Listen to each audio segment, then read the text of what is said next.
Thank you for tuning into the faithful word spoken through Pastor Finney Abraham.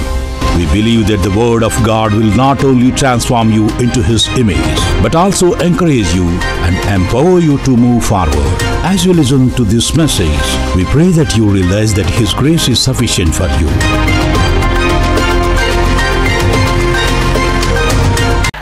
మనం పేదోళ్ళు అని అంటాం కదా. ఇంగ్లీష్లో పేదోళ్ళకి ఏంటి వర్డ్? గట్టిగా చెప్పాలి. POOR. ఆ మాటకు అర్థం ఏంటో తెలుసా? POR అనే మాటకు అర్థం ఏంటంటే పాసింగ్ ఓవర్ ఆపర్చునిటీస్ రెగ్యులర్లీ. చెప్పండి గట్టిగా.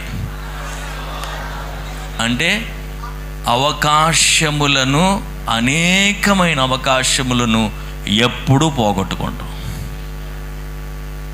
దీవించబడటానికి అవకాశాలు వస్తున్నాయి. అది పరిచర్య చేసి దీవించబడటానికో, లేకపోతే మన వంతు దేవుడు మనకిచ్చిన ఆశీర్వాదాన్ని బట్టి విత్తి ఆశీర్వదించబడడానికి there are lot of opportunities coming regularly. Hallelujah చెప్పండి. Thank you. చూసారా, స్క్రీన్ మీద ఉంది. దేవుడు మామూలుగా నేను చెప్తే మీకు అర్థం అవ్వట్లేదని స్క్రీన్లో కూడా చెప్తున్నాడు ఆయన. హల్లెలూయా చెప్పండి. ఇది కూడా అర్థం కాకపోతే మనం ఏం చేయలేం. వాళ్ళ కోసం ప్రత్యేకంగా ప్రార్థన చేయాలి. కనుక పాసింగ్ ఓవర్ ఆపర్చునిటీస్ అంటే చాలా అవకాశాలు ప్రభు నీకు ఇస్తూ ఉన్నాడు నువ్వు దీవించబడ్డానికి, ముందుకెళ్ళటానికి. కానీ రెగ్యులర్గా మిస్ అయిపోతున్నావంట. ఈ ఉదయకాల సమయంలో నేను చాలా స్ట్రగుల్ అయ్యి, ప్రభు ఏం మాట్లాడాలని దేవుడు నాతో మాట్లాడిన అనేక విషయాలు కలిపి ఈరోజు మీకు దేవుని వాక్యాన్ని చెప్పాలని ఆశపడతా ఉన్నాను. 3 మాటలు నాతో పాటు మీరు పలకండి. స్వాధీనపరచుటకు, సాధించుటకు, సంపాదించుటకు. మరలా చెబుదాం. సంపాదించుటకు, సాధించుటకు, స్వాధీనపరచుటకు. 3 విషయాలు మరలా చెప్తారు గట్టిగా. స్వాధీనపరచుటకు, సాధించుటకు, సంపాదించుటకు. సో అయ్యగారు ఏం వాక్యం చెప్పారంటే కనుక గుర్తు మీకు ఉండదు కాబట్టి 3 సార్లు చెప్పారని చెప్పండి. హల్లెలూయా చెప్పండి. ఏం చెప్పారు మాకు తెలియదు, కానీ మొత్తానికి 3 సార్లు చెప్పారు. దేవునికి స్తోత్రం. గత రోజు కూడా హోల్ నైట్ ప్రేయర్ జరిగింది. చాలా సంతోషం. నేను సడన్గా చిన్నపిల్లల్లో వెనకాల కూర్చున్నాను, అడిగారు ఈ వాక్యం విన్నారా అని. అంటే మొత్తానికి అంశాన్ని గుర్తెట్టుకున్నారు. సార్లే అనుకున్నాను నేను. దేవునికి స్తోత్రం కలిగా. హల్లెలూయా చెప్పండి. ఒక దైవజనులు మన మధ్యలోకి వచ్చారు, చాలా అద్భుతమైన వాక్యం చెప్పారు. అడిగారు ఏం చెప్పారు దేవుని వాక్యం అని అంటే, దేవునికి భయపడాలి, సేవకుడు మాట వినాలి, చాలు ఈ 2 విన్నారు వాళ్ళు. ఇక మధ్యలో స్టోరీ మనకెందుకు అన్నట్టుగా ఆ అంశం విని పడుకుని మళ్ళీ వాక్యంగానే లేచారు. దేవునికి స్తోత్రం. మీరు అలా కాకుండా వాక్యం యొక్క లోతైన విషయాలను మనము గ్రహించుకుంటానికి పరిశుద్ధాత్మ దేవుడు మనందరికీ కూడా సహాయం చేయను కాక. చెప్పండి 3 మాటలు పక్కన వాళ్ళకి. సాధించుటకు. ఎలా స్వాధీనపరచుకోగలుగుతాం, ఎలా సంపాదించుకోగలుగుతాం, ఎలాగూ సాధించగలుగుతాం. ఈ 3 మాటల్ని పరిశుద్ధాత్మ దేవుడు నేను వాక్యం చదువుతున్నప్పుడు ప్రభు నా మనసులోకి ఇచ్చిన మాటలు. ముందుగా మనం చూసినట్లయితే ఎప్పుడు కూడా మనకి ఈ 3 పదాల్లో ఇష్టమైన పదం ఏంటి? అదిగో హల్లెలూయా చెప్పండి. నేనైతే అది లాస్ట్ పెట్టాను, కానీ మీరు దాన్ని ఫస్ట్ చేశారు కాబట్టి ముందు దానికి వద్దాం. దేవునికి స్తోత్రం కలుగా. ఏం చేయడానికి? సంపాదించాలని అందరికీ ఉంది, కానీ ఏమి సంపాదించట్లే. కష్టపడుతున్నాము కానీ ఏమీ సాధించనిది కనబడట్లేదు. కారణం ఏమిటి అని అంటే, దేవుని వాక్యము నుండి నీ జీవితము యొక్క ప్రతి విషయాన్ని నేర్చుకునడానికి నువ్వు ప్రయత్నం చేస్తే నీ జీవితం చాలా ఫలభరితంగా ఉంటుంది. కేవలం స్వస్థత వరకు, పిల్లలు పుట్టడానికో, లేకపోతే ఒక ఇల్లు కట్టుకుంటానికి కాదు దేవుని వాక్యం చూడాల్సిందే. దేవుని వాక్యము మనస్సులో ఉన్న ప్రతి ఆలోచనకు జవాబిస్తుంది. శరీరం యొక్క ప్రతి రోగానికి జవాబిస్తుంది. కుటుంబంలో ఉన్న ప్రతి ప్రశ్నకు జవాబిస్తుంది. నువ్వు ఉద్యోగం చేసే కాడ నీకు సమాధానం చెప్పుద్ది దేవుని వాక్యం. నీ పొలములో సమాధానం చెప్పుద్ది, నీ దారిలో సమాధానం చెప్తుంది. ప్రతి విషయములో ఆన్సర్ చేయగలిగిన ఒక అద్భుతమైన గ్రంథం ఏదైనా ఉంటే అది పరిశుద్ధ గ్రంథము. గట్టిగా హల్లెలూయా చెప్పండి, హల్లెలూయా. కనుక అందరికీ సంపాదించాలని ఆశ ఉంటుంది. నాకు తెలిసి ఇందులో ఎక్కువ మంది కూడా ఆర్థిక పరిస్థితులతో వచ్చిన వాళ్ళే ఉంటారు. ఎప్పుడు ఇస్తారో దేవుడు తీసుకుందామని. నాకైతే అనిపించింది ప్రార్థన చేయటం వల్ల అయితే డబ్బులు రావేమో అనిపిస్తుంది. పక్కన వాళ్ళు చెప్పండి, ప్రార్థన చేయటం వల్ల డబ్బులు రావు. మరి ఎలా వస్తాయి గారు? తెగడిగేస్తున్నాం దేవుణ్ణి, అడగమన్నాడుగా. ప్రార్థన చేసే ముందు గ్రహించుకోవలసిన సంగతులు ఉన్నాయి, తెలుసుకోవలసిన కొన్ని సంగతులు ఉన్నాయి. అవి తెలుసుకోకుండా అడగటం వల్ల ఉపయోగము లేదు. హల్లెలూయా చెప్పండి. ఒక వాక్యం చదువుదాం. అసలు ఎలా మనం సంపాదించగలుగుతాం, ఎవరు మనకి సంపాదించడానికి సహాయం చేస్తారు అనేది అర్థమైతే అప్పుడు సమస్తము మనము సాధించగలుగుతాం. ద్వితీయోపదేశకాండము 8వ అధ్యాయము 18వ వచనాన్ని చదువుకుందాం. కాగా నీ దేవుడైన యెహోవాను జ్ఞాపకము చేసుకొనవలెను, ఏలయనగా తాను నీ పితరులతో ప్రమాణము చేసినట్లు తన నిబంధనను నేటి వలె స్థాపించవలెనని మీరు భాగ్యమును సంపాదించుకొనుటకై మీకు సామర్థ్యము కలుగజేయువాడు ఆయనే. అందరూ స్క్రీన్ వైపు చూడండి. సంపాదించుకొనుటకై, అక్కడ నుంచి చదవండి. సంపాదించుకొనుటకై మీకు సామర్థ్యము కలుగజేయువాడు ఆయనే. ఇంగ్లీష్లో చూడండి. For it is he who gives you the ability to produce wealth. సంపాదించడానికి శక్తినిచ్చువాడు దేవుడంట. సో వితౌట్ గాడ్ నువ్వు సంపాదించలేవు. దేవుడు లేకుండా నీవు జీవితంలో సంపాదించలేవు. సంపాదించాలి. ధనము అనేది ఖచ్చితంగా మనకి అవసరమై ఉంటూ ఉన్నది. కానీ ఆ ధనము శక్తి కలిగింది, అవునా కదా? మనీ ఈజ్ వెరీ పవర్ఫుల్, అవునా కదా? పక్కన వాళ్ళు చెప్పండి, ధనము చాలా శక్తి కలిగింది. ఎంత శక్తి కలిగిందంటే మంచోడిని చెడ్డోడు చేస్తుంది, అంత శక్తి కలిగింది అది. ఒక మంచి ఆవిడ్ని చెడ్డాముగా చేసింది, ఒక మంచి అపోస్తులుని చెడ్డగాడుగా మార్చేసింది. హల్లెలూయా చెప్పండి. ఎవరామె? దలీలా. సంసోనుని దేనికోసం అమ్మేసింది? కొద్దిపాటి ధనం వల్ల, అవునా కదా? అప్పుడు దాకా మంచిగానే ఉంది, ఆ ధనము కొరకు అమ్మేయాల్సిన పరిస్థితి వచ్చింది. యేసుక్రీస్తు దగ్గర అపోస్తలుడు ఎవరు? యూదా ఇస్కరియోతు ధనము కొరకు దేవుణ్ణి అమ్మేశాడు. ధనము ఎంత శక్తి కలిగింది, ఎంత ప్రభావితమైనది అని అంటే, యేసుక్రీస్తు ప్రభువారు ఆయన పునరుద్ధానుడై తిరిగి లేచిన తర్వాత వాళ్ళు వచ్చి, అయ్యా ఆయన లేడు సమాధిలో, ఆయన తిరిగి పునరుద్ధానుడై వెళ్ళిపోయాడంటే వాళ్ళు ఏమంటున్నారు తెలుసా? ఆయన అలా పునరుద్ధానుడై వెళ్ళిపోయాడని చెప్పొద్దు, కానీ ఆయనను తన శిష్యులు ఎత్తుకెళ్ళిపోయారని మీరు చెబితే మేము డబ్బులు ఇస్తామన్నారంట. హల్లెలూయా చెప్పే. చూసారా డబ్బు ఎంత శక్తి కలిగినదో? దేవుని వాక్యం వింటున్న దేవుని బిడ్డలేరా, మనకి అలాగని ధనం అవసరమని లేదు, ఖచ్చితంగా ధనం అవసరం. ఈ పరిచర్యలో దేవుని రాజ్యములో అనేకమైన కార్యాలు మనం చేయాలంటే ఏం అవసరం? గట్టిగా చెప్పాలి. మీరు కూర్చుంటానికి కుర్చీ కావాలంటే ఫ్రీగా రాదు అది. హల్లెలూయా చెప్పండి. మీరు చూస్తున్న స్క్రీన్ ఫ్రీగా రాదు అది. సమస్తం ఇక్కడ ఉన్న సౌండ్ సిస్టమ్ అన్ని ఖర్చుతో కూడిన పనులు, ఇవన్నీ మనకి అవసరమై ఉంటూ ఉన్నాయి. అయితే మనం తెలుసుకోవాల్సింది ఏంటంటే, ధనము మనల్ని నడిపించకూడదు, కానీ మనము ధనమును నడిపించేవారుగా ఉండాలి. చేతులెత్తి గట్టి హల్లెలూయా చెప్తారా? హల్లెలూయా చెప్తారా? దేవుని వాక్యం వింటున్న దేవుని బిడ్డలారా,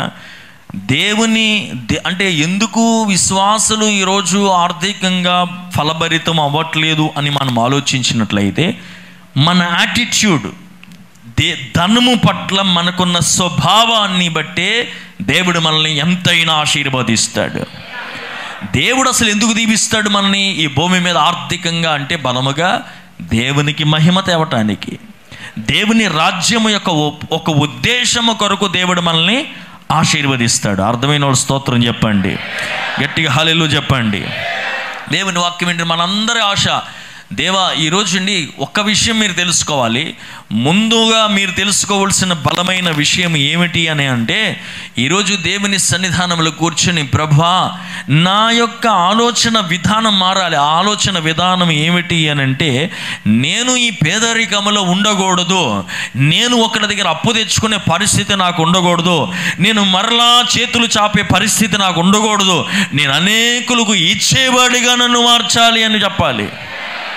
అసలు ముందు ఆ భావం మారాలి, ఆ ఆలోచన మనకి రావాలి. ఎందుకని అని మనం ఆలోచించినట్లయితే దేవుని యొక్క వాక్యం చెప్తా ఉంది. అసలు అందుకంటాడు నిబంధన జరిగిన తర్వాత అంటాడు నిబంధనను నేటి వలె స్థాపించవలెనని.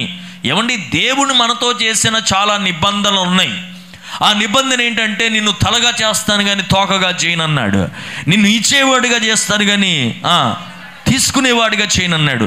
ఆ దేవుడికి నీకు ఉన్న నిబంధనను నమ్మాలి. ఒకటి స్తోత్రం చెప్పండి.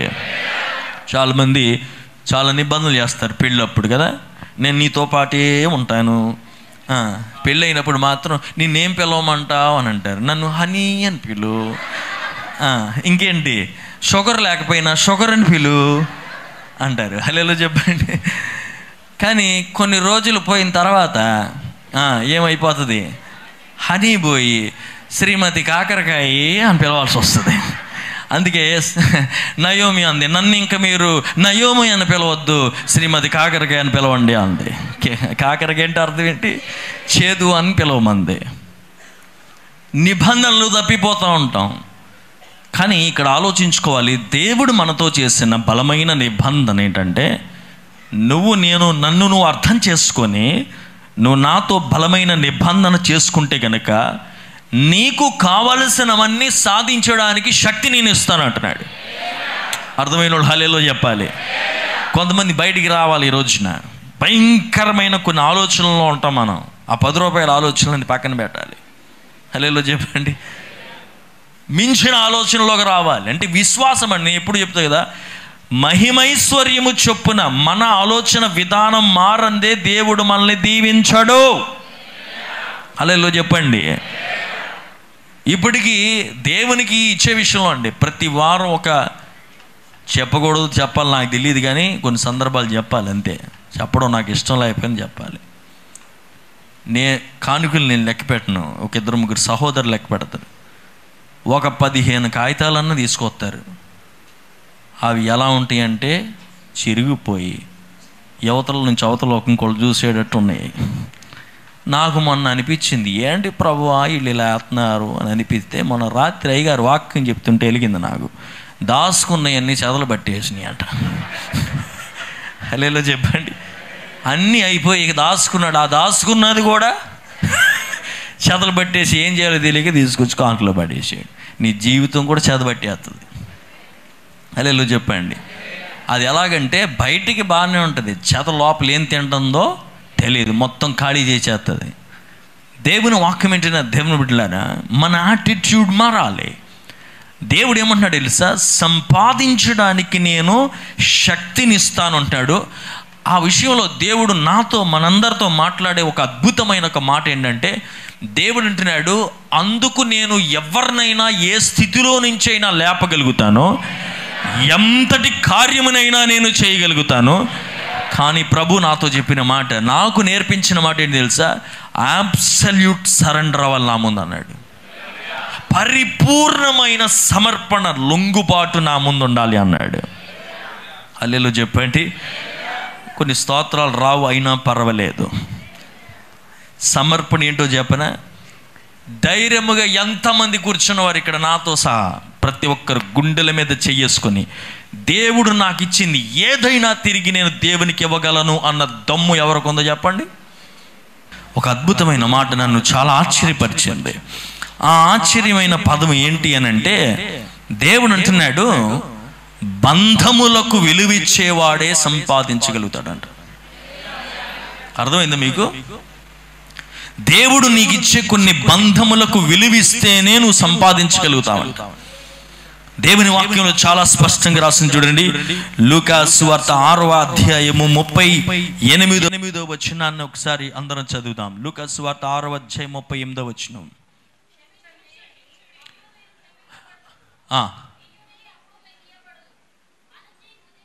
క్షమించుడి, అప్పుడు మీరు క్షమించబడుదురు. ఇవుడి, అప్పుడు మీకు ఇయ్యబడును. అణచి కుదిలించి దిగజారినట్లు నిండు కొలతను మనుషులు మీ ఒడిలో కొలుతురు.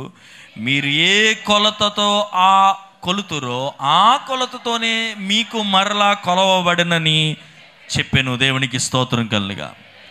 ఇంగ్లీష్లో ఏమంటాడంటే, give and it shall be given, a good measure pressed down, షేకెన్ together and running over will be poured out into your lap, for with the measure you use it will be measured to you. ఇంకొక ట్రాన్స్లేషన్లో ఏముంది అని అంటే, men shall give into your bosom అని రాసి ఉంటుంది. మనుషులే తిరిగి నీకు అప్పగిస్తారు అని రాయబడి ఉంది. అంటే నేనేమంటానంటే, మనుషులే నీకు తిరిగి అప్పగించాలంటే మరి మనుషులతో మంచి సహవాసం ఉండాలిగా. అర్థం అవ్వాలి చాలా మందికి. హలో, ఏమో ఏ వ్యక్తిని మాడుకుంటాడో తెలియదు దేవుడు. ఏ వ్యక్తి ద్వారా దేవుడు తిరిగి నీకు ఇవ్వాలనుకుంటున్నాడో తెలియదు. మరి ఆ వ్యక్తికి నీకు మధ్యలో గనక ఒక చేదు ఉంటే, ఆ వ్యక్తికి నీకు మధ్యలో గనక బంధం సరిగ్గా లేకపోతే ఈ ఆశీర్వాదం నీకు ఎలా వస్తుంది? చాలా మందికి అర్థం అవ్వలేదు, మరలా చెప్తున్నాను. అందుకే అన్నారు, మనము తొందరగా ఒఫెండ్ అవుతాయి. అంటే ప్రతి చిన్న విషయానికి గనక మనమంటే గనక అలిగిన గాయపడితే అది మనలను ఆర్థికమైన జైల్లో పెట్టగలుగుతుందంట. హలో, కొంచెం కష్టంగా ఉంది. మీరే అన్నారు ముందు చెప్పమని. హలో చెప్పండి, తప్పదు వేరు, మీరు అనుభవించాలి వేరే. నేను 3వది పెట్టాను, మీరేమన్నారు దాని ముందు చెప్పండి అయ్య గారు, మాకు అదే ఇష్టం అన్నారు. మరి ఇష్టమైంది తినాలి ఇప్పుడు. దేవునికి స్తోత్రం. గట్టిగా హల్లెలూయా చెప్పండి. నేనేమంటున్నాను, నువ్వు ఊరికనే మనుషుల చేత ఒఫెండ్ అయిపోతే అది నిన్నేం చేస్తుందంట, ఆర్థికమైన బంధకముల్లోకి తీసుకెళ్తుంది. ఎంత మంచి మాట ఈ ఉదయకాలం దేవుడు నేర్పిస్తున్నాడు. అందుకే నాడు క్షమించుడి. గట్టిగా చెప్పండి ఈ మాట, కొంచెం గట్టిగా చెప్పండి. హెబ్రీలకు 12:15 ఏమని రాస్తుంది?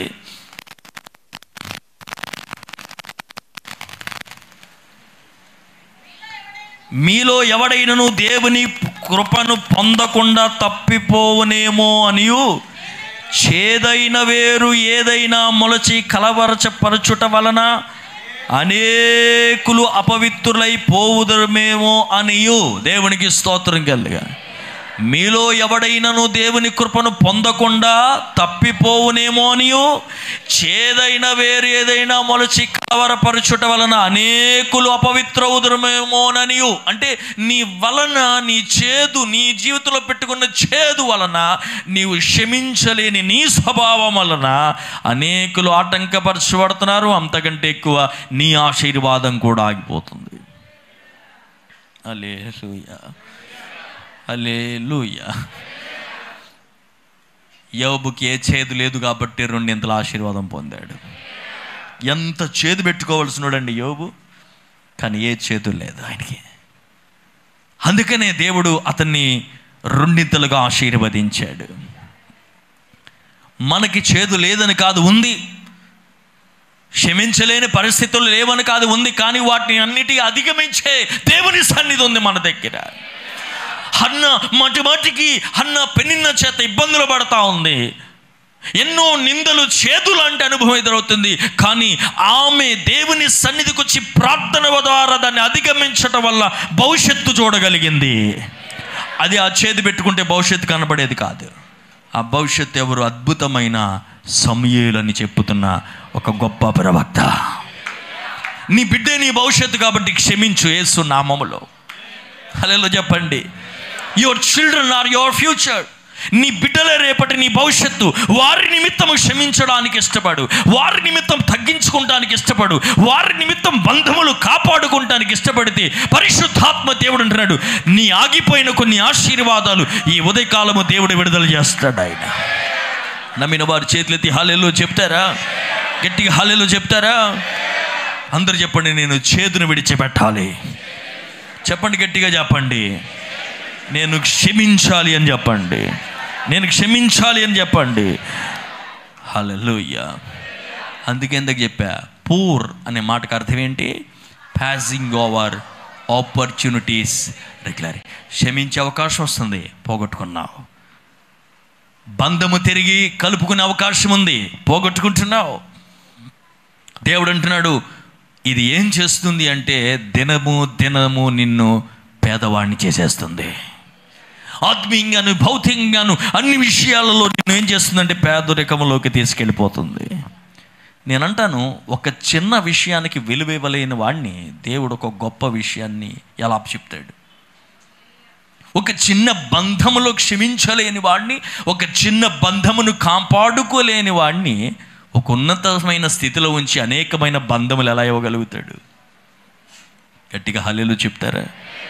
ఈ పగటి వేళ ఎవరైనా క్షమించిన వారు ఉంటే వారిని క్షమించేద్దాం ఈ పగటి వేళ. గట్టిగా హల్లెలూయా చెప్పండి, గట్టిగా హల్లెలూయా చెప్పండి. దేవుడు అన్నాడు, నువ్వు సంపాదించడానికి నేను శక్తిని ఇస్తాను, కానీ నేను నీకు శక్తిని ఇవ్వాలంటే నీ బంధములకు నువ్వు విలువ ఇవ్వాలి. హల్లెలూయా చెప్పండి. ఒక దేవుని సేవకుడి ద్వారా నీకు బ్లెస్సింగ్స్ వస్తాయి రావా? ఆయన ప్రార్థన చేస్తే బ్లెస్సింగ్స్ వస్తాయి. ఆయన నీ పట్ల సంతోషపడితే విడుదల వస్తుంది. మరి ఆ బంధం నువ్వు తెంపుకుంటే, ఆ బంధం నీకు అఫెన్స్ అవుతే ఒకసారి ఆలోచించుకోవాలి. నేను చెప్పే మాటలు కాదు, దేవుడు చెప్పే మాటలు. నేను అందుకంటున్నాను, ప్రార్థించటం వల్ల కాదు డబ్బులు వచ్చేది, మళ్ళీ మనం సమర్పించుకుంటే వాళ్ళ డబ్బులు వస్తాయి. నేను ఆర్థికంగా దేవుడి ఉదయకాలం బలపరచాలి అని అంటే నువ్వు సమర్పించుకోవాల్సింది ఉంది, నువ్వు తెలుసుకోవాల్సింది ఉంటుంది, నువ్వు కొన్ని బంధములకు విలువ ఇవ్వాల్సి ఉంటుంది. అంతకంటే ఎక్కువ అన్నాడు, క్షమించవలసి ఉంటుంది అంటున్నాడు దేవుడు. హల్లెలూయా చెప్పండి. కుడి చేయి పైకి చెప్పండి, ప్రభా నేను ఎవరిని క్షమించాలో ఈ ఉదయకాలం వారిని క్షమించుతున్నాను ప్రభా అని చెప్పండి. నీకు తెలుసు ఆ వ్యక్తి నీ హృదయం లోపల ఈరోజు క్షమించమంటున్నాడు దేవుడు. నువ్వు క్షమించిన మరుక్షణం దేవుడు అంటున్నాడు, నేను నీ భవిష్యత్తుని వదలబోతున్నాను అంటున్నాడు. హల్లెలూయా చెప్పండి. ఆ వదులుతున్న భవిష్యత్తులో సంపాదించేది ఉంది దేవుడు అంటున్నాడు. అది ఏ వ్యక్తి ద్వారా దేవుడు తీసుకొస్తాడో తెలియదు, తీసుకురావాల్సిన ద్వారా దేవుడు తీసుకొస్తాడు. ఆయన చేతులెత్తి గట్టి హల్లెలూయా చెప్పండి, గట్టిగా దేవునికి స్తోత్రం చెప్దాం. కనుక మొదటి మాట మనం ఏం చెప్తున్నాము? సంపాదించుటకు సమర్పణ అవసరం అని చెప్పండి. సంపాదించడానికి అవసరమైనది ఏంటి? బలమైన పరిపూర్ణమైన సమర్పణ. అందుకే యోబు గ్రంథంలో ఒక మాట చదువుకొని నెక్స్ట్ మాటకు మనం వెళ్ళిపోదాం. యోబు గ్రంథము 22వ అధ్యాయము 21వ వచనములో 24వ వచనం వరకు ఏం రాస్తుందో చూడండి. 22, 21 నుండి 24 వచనములో, ఆయనతో సహవాసము చేసిన ఎడల నీకు సమాధానము కలుగును, అలాగున నీకు మేలు కలుగును. ఆయన నోటి ఉపదేశము ఆవలంబించుము, ఆయన మాటలు నీ హృదయములో ఉంచుకొనుము. సర్వశక్తుని వైపు నీవు తిరిగిన ఎడల, నీ గుడారము నుండి దుర్మార్గమును దూరముగా తొలగించుకొని ఎడల నీవు అభివృద్ధి పొందెదవు. మంటిలో నీ బంగారము ఏటురాళ్ళ ఓఫరు సువర్ణములు పారవేయము, అప్పుడు సర్వశక్తుడు నీకు అపరంజిగాను ప్రశస్తమైన వెండిగా ఉండును. అప్పుడు సర్వశక్తుని యందు నీవు ఆనందించదవు. దేవుని తట్టు నీ ముఖము ఎత్తెదవు. నీవు ఆయనకు ప్రార్థన చేయగా, నీవు ఆయన ప్రార్థన చేయగా ఆయన నీ మనవి ఆలకించి నీ మొక్కుబడులను నీవు చెల్లించదవు. చేతులెత్తి దేవునికి స్తోత్రం చెప్పండి, గట్టిగా హల్లెలూయా చెప్పండి. హల్లెలూయా. ఈరోజు సమర్పణ కావాలి. ధనమును కంటే ఎక్కువ దేవుణ్ణి మనం ప్రేమించాలి. స్తోత్రం గట్టిగా చెప్తారా?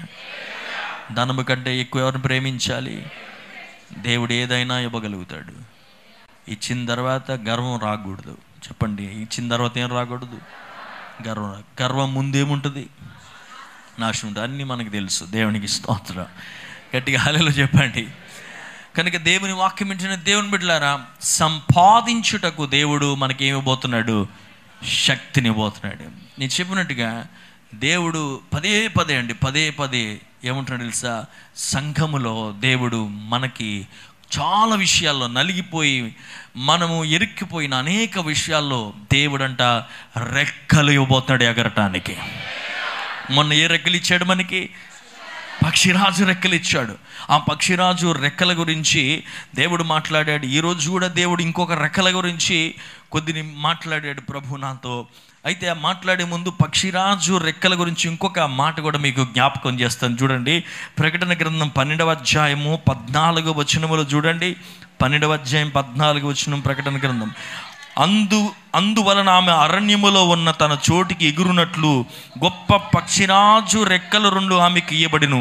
అచట ఆ సర్పముఖము చూడకుండా ఆమె ఒక కాలములు అర్ధకాలము పోషించబడును. పైన మనం చూస్తే తెలుసు 13వ వచనం. ఆ ఘట సర్పము తాను భూమి మీద పడద్రోయబడి చూచి ఆ మగ శిశువు కనిన స్త్రీని హింసించెను. ఆమె వెనకాల పరిగెడుతుందంట. ఆమెను మృంగివేయాలని పరిగెడుతుందంట. మింగివేయాలని పరిగెడతాం మాత్రమే కాదు, ఆ ఘట సర్పము నోరు తెరిచి భయంకరమైన నీటి ప్రవాహాన్ని విడుదల చేసి ఈమెను ముంచేయాలని, జీవితంలో ఎగరకూడదని, జీవితంలో కృంగదీయాలని ఈ ఘట సర్పం ప్రయత్నం చేస్తుంటే దేవుడంట ఆమెకు ఏ రెక్కలు ఇచ్చాడు? పక్షిరాజు రెక్కలు ఇవ్వగానే ఎగిరెళ్ళిపోతుంటే ఈ శత్రువు అనుకుంది నేను ముంచేద్దాం అనుకున్నాను, పడద్రోద్దాం అనుకున్నాను, కనపడకుండా చేద్దాం అనుకున్నాను. కానీ ఇప్పుడు నాకంటే ఎత్తు ఎగిరెళ్ళిపోయి నేను అందుకోలేని దూరంలో ఎగురుకుంటూ వెళ్ళిపోతున్నావు. దేవుడు అలాంటి కృపనికి ఇచ్చునుగాక. దేవుడు అటువంటి శక్తిని నీకు ఇచ్చునుగాక. ఇంతవరకు శత్రువు నిన్ను ఏ రోజు కూడా ముందుకెళ్ళనివ్వకుండా వాడు ఆలోచన తెలుసా? ఎప్పుడు నువ్వు కిందే పాకాలి, కిందే డొల్లు, కిందే పాకు, కిందే తిరుగు అంటాడు. నువ్వేమనాలి? హలో, రెక్కలు ఇచ్చింది డొల్లటానికి కాదు, రెక్కలు ఇచ్చింది కింద పాకడానికి కాదు, రెక్కలు ఇచ్చింది కింద తిరగటానికి కాదు. దేవుడు నాకు రెక్కలు ఇచ్చింది ఎగరటానికి. గట్టిగా హల్లెలూయా చెప్పండి. దేవుడు రెక్కలు ఇచ్చింది దేనికి చెప్పండి? ఎగరడానికి. దేవుడిని మరలా చెప్తున్నాను, నీకు రెక్కలు ఇవ్వటానికి రెడీగా ఉన్నాడు ఆయన. కానీ నిన్ను నీవు సమర్పించుకోవాలంటున్నాడు దేవుడు. సమర్పించుకోవాలి. సమర్పించుకుంటూనే ముందుకెళ్ళగలుగుతావు. మరొక భక్తుడు బైబిల్ గ్రంథంలో ఒక రెక్కలు కావాలని కోరుకున్నాడు. అతని దగ్గర లేవు, కానీ కోరుకున్నాడు. అవి దేవుడు ఇచ్చాడో లేదో చూద్దాం. 55వ కీర్తన 4వ వచనములో మనం చూస్తే గనక ఈ రెక్కలు కోరుకుంటున్న వారు చాలామంది ఇక్కడ ఉంటారు. అందుకే దేవుడు నీతో మాట్లాడుతున్నాడు. 55వ కీర్తన 4, 5, 6 వచనాలు చూడండి. నా గుండె నాలో వేదన పడుచున్నది, మరణ భయము నాలో పుట్టుచున్నది, దిగులు వణుకు నాకు కలుగుచున్నది, మహా భయము నన్ను ముంచివేసెను. ఆహా, గువ్వవలే నాకు రెక్కలు ఉండిన ఎడలా నేను ఎగిరి నెమ్మదిగా ఉనుందునే. దేవునికి స్తోత్రం. గట్టిగా హల్లెలూయా చెప్పండి. ఏమంటున్నాడు? గువ్వవలే నాకు రెక్కలు ఉండిన ఎడల, if I had the wings of the dove I would fly away and be at rest అని అంటున్నాడు. ఎవరైనా భక్తుడైన దావీదు ఏం జరిగింది అని ఆలోచించినట్లయితే, తన కుమారుడు ద్వారా ఎదురైన ఒక పరిస్థితి వలన అతడు ఆ యొక్క యోర్దాను తీర అరణ్యములోనికి వెళ్ళిపోయాడు. పరుగులు తీస్తున్నాడు. ఎందుకంటే కొడుకు వెనకాల పెడుతున్నాడు చంపడానికి. పరుగులు పెడుతున్న ఈ యొక్క ఆయన పరిగెట్టి అలసిపోయాడు. ఇంకా పరిగెత్తలేకపోతున్నాడు. ఈ పరిగెత్తుతున్న వాడి యొక్క స్థితి ఎలా ఉందో అందుకనే అక్కడ రాశాడు. ఏమనంటే, నా గుండె నాలో వేదన పడుచుంది, మరణ భయం నాకు పుట్టుచున్నది. Thank you for taking your time and being with us. We believe you have been blessed, changed, encouraged, and empowered to live a fruitful life in Christ. Our address: Philadelphia Miracle Blessing Church, Elur, West Godavari District, Andhra Pradesh, India. Call for prayer 98498 97500 and 95504 33102. Watch YouTube for online Finney Faith.